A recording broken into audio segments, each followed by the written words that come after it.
sort of take it from a phenomenological point of view. Like, have you had experiences in your life as a political person, as an artist, as a painter, as a man who lives in the world? Mm-hmm. Have you had experiences that you would call glimpses or experiences of freedom? Well, I think that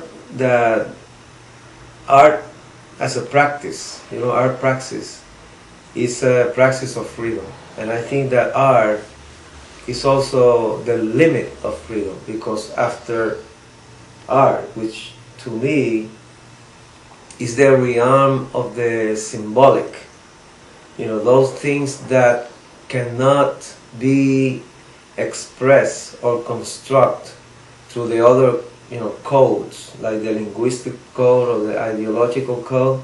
So it is the way that we have in order to surpass the limitations of these codes, and the way that we can envision the future, but at the same time the future in the present, and how we are able to have a symbolic exchange where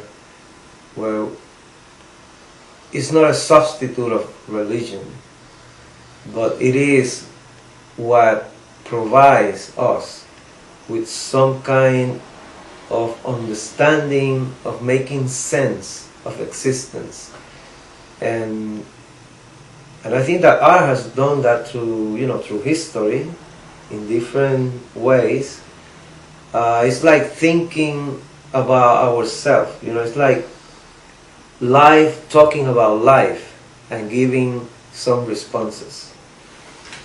So I think that that in that sense, art have the power to give us some kind of meaning of what this is all about. Because in the end, when you say, well, okay, we're going to make change in society, we're going to take power at some point, and then we're going to have a better life, a better distribution of wealth, and a society that doesn't, is based on the exploitation of man by man.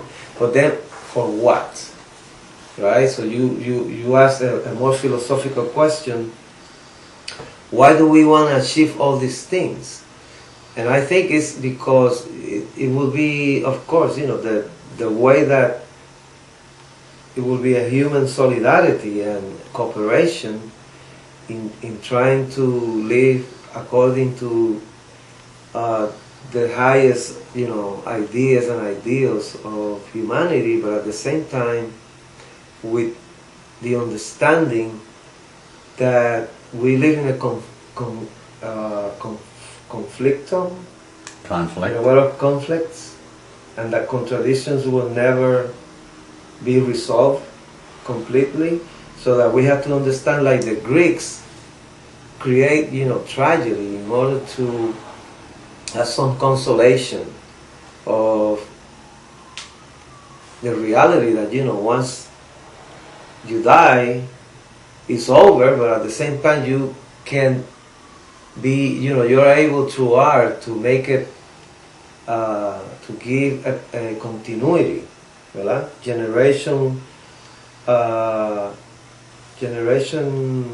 how do you say, generación tras generación. Generation after generation, yeah. Generation after generation. So I think that regardless of the belief that some people, have, they will have them, but without the necessity to manipulate people, And so if people believe in God or believe in many gods, that will be all right. No problem with that. But I think that art has the power that those who other believe intend to have. And I think that it's not just a consolation, but it's a liberation of the spirit. And it's also a practice of freedom, of liberty, where we can live, a healthy life without fooling ourselves.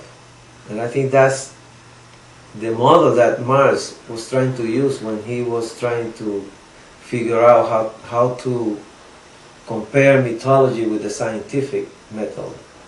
And so that the artist was his mother of the new man, the new human being. This is like a less conventional vision of freedom and of revolution than has been that usually informs revolutionary movements. Where do your ideas about this or where do they come from? They don't come from Mars, the planet. Yeah. What I think is where do correct ideas come from? But I think that we all have ideas about what freedom should be, and we all have like formulas about what freedom is, and we all have some sense of if we are fooling ourselves, if freedom is really a possibility, because maybe everything is determined and we are only just playing the role that have been assigned to us. But maybe... Do you think that? Well, no, I'm just saying that there are these visions of determinism all the way, or that chance is the law of history, or the law of existence. So I think that, of course, we have the power to decide our behavior and our options and where we are going to be directed. But also we have been determined already by a lot of biological and social economic factors.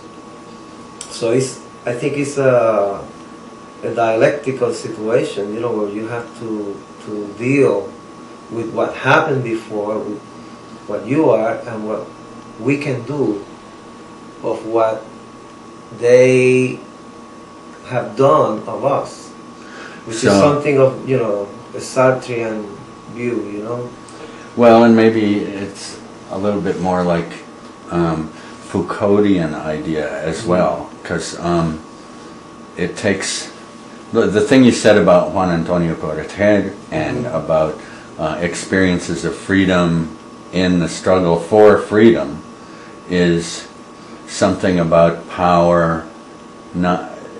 It says that power is not a monolith that you have to take over, but that it flows and that it penetrates everything, and that you can take it. Some of it is power is everywhere, right, and that even in complicity, in resistance, in every modality, there's some kind of power going on. Is that what you mean? Well, yes, I think that in the non negative or pejorative definition of power, I think that comes from Nietzsche in many ways, where he said that when he was talking about la voluntad de poder, Power, will to power. Will to power, which have been, interpreted in many ways. Yeah. But what I have understood is that once, we have the power to really decide our life, this is a very healthy way. It's not the power of mundane things about, money and state power, but a power that comes from our own freedom, right, and our own knowledge and realization as human beings. So I think that in that sense is a development of the views of how we can achieve and determine our existence even in conditions of adversity. And so when you ask me how some of the ideas came, but because of my experience in the struggle and my experience and practicing art and dealing with the conflicts and contradictions, and then the period that I spent in prison thinking and rethinking and reflecting on those different struggles and the readings, and I think that in a way the liberation that you feel when you are in those places of adversity will clear you up in what are the things that really are necessary and really have meaning. And because of the definition of freedom from Spinoza to Mars is the recognition of necessity. So the more we are conscious of what is necessary, the more we can achieve a sense of freedom, which will say that we can also raise over necessity, but also always understanding that there is a relationship in the process between necessity and freedom. Otherwise, we're just talking about metaphysics. You're talking about experiences of freedom. Maybe we should give a context for that. You were arrested in 1981. 1980. 80, yes. You were continuously in state and federal prison, first the little state and then on to federal prison until 1999. So that's 18 years. 19 years. 19 years. Well, yes, I'm sure the year count is very accurate. So when you talk about painting and having experiences of freedom through art in situations of adversity, you're talking at some point about painting while in prison, right? Painting. Well, painting. You did your painting. I mean, of course you had a career as a painter before, right. but a significant amount of your life was as a painter was prison. also in prison. Right. And so I guess I would want to ask, since these are representations of some of the things you made while you were in prison, these are old now, what is going on in these pictures? Tell about the experience. How did you experience this as freedom or exploration, or what's going on in, say, this picture? Well, to interpret. Yeah, I don't want a hermeneutic interpretation as much as just how do you experience? What are you exploring? This is like one of the first paintings that I did using the structure where I divide the pictorial space into different spaces, and it's basically, to me, what have the capacity within the pictorial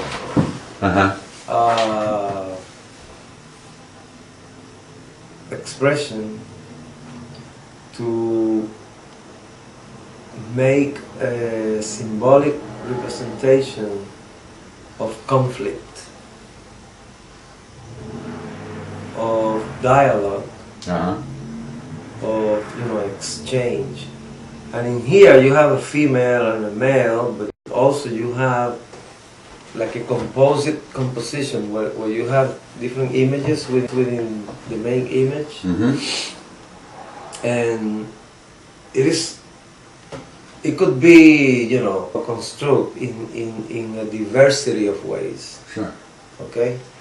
But it basically tries to convey what we were talking about, that contradictions are there, and that we have to deal with contradictions, and that contradictions are not necessarily bad or good. They can be harmonic contradictions, they can be antagonistic, they can be different ways of contradiction, but the thing is that always there's this struggle and about communication that for me, I'm not, to me communication or all the theories of communications are not what I would like to equalize to art, because I think communication is like I said before, it's based and depends on a code. I send you a message, and the message is codified, and you have to interpret or decodify the message. But if what I send you is not in the code, it's difficult to codify, right? So in this sense, the relationship and the exchange that we all have sometimes is not completely clear or understood, and art, what it tries to do, in my view, is to present this conflict, and everybody have the opportunity to be in front of it and try to have an experience of it, and everybody have a different interpretation. But the thing is that it have the power in painting, for example, to freeze in ways that have come to us through the different techniques and the different knowledges and wisdom of the cultures, to be able to give a concrete presence to this otherwise invisible situation. And I think that every artist or every collective discovers and invents structures where can convey this situation, this phenomenon, these processes. And to me, this painting was very key to me, because it became like a way that I did it before, but I wasn't conscious about it when I was a student. And through the years, I have found that it is a way to explore, to be able to exchange with other people, not only my experience, but everything that comes to the subject, me as a subject, not just as an individual, that through the different stages of history we can transmit beyond our own belief. In other words, that I think that the power of art